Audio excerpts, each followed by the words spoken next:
So, we've had the first TV debate, and yes, it has really shaken up this election campaign.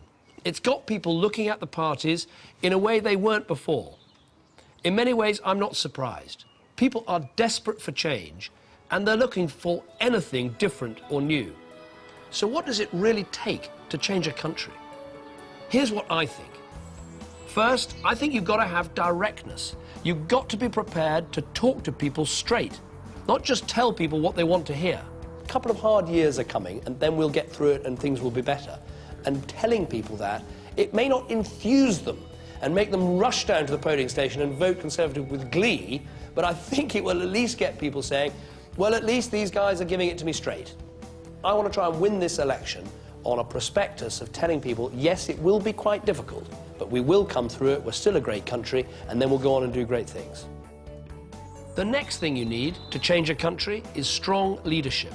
It's about taking a stand and taking a lead, even when that's not the easiest thing to do.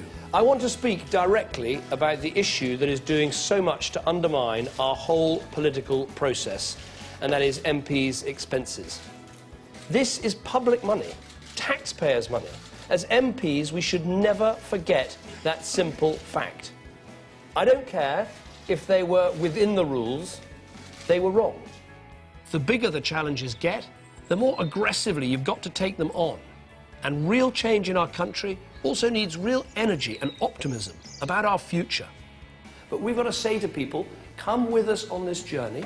We will do this together. We will sort out our problems together.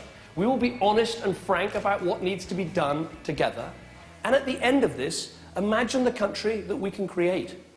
If passion is what drives change, your values are what will make sure that change actually means something.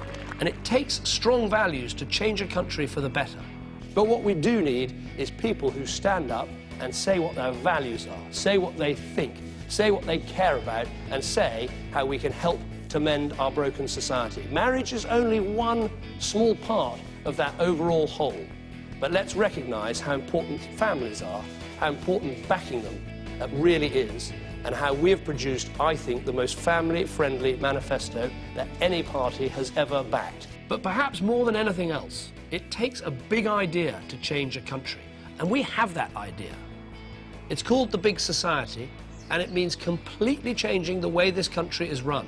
Because I think the politicians have been treating the public like mugs for about 40 years, pretending that actually we, the politicians, have all the answers. Just give us some power, we'll pass another Queen's speech, we'll pass a few more laws, we'll issue some regulations, we'll spend a bit more money, and it will all get better. And it's a lie.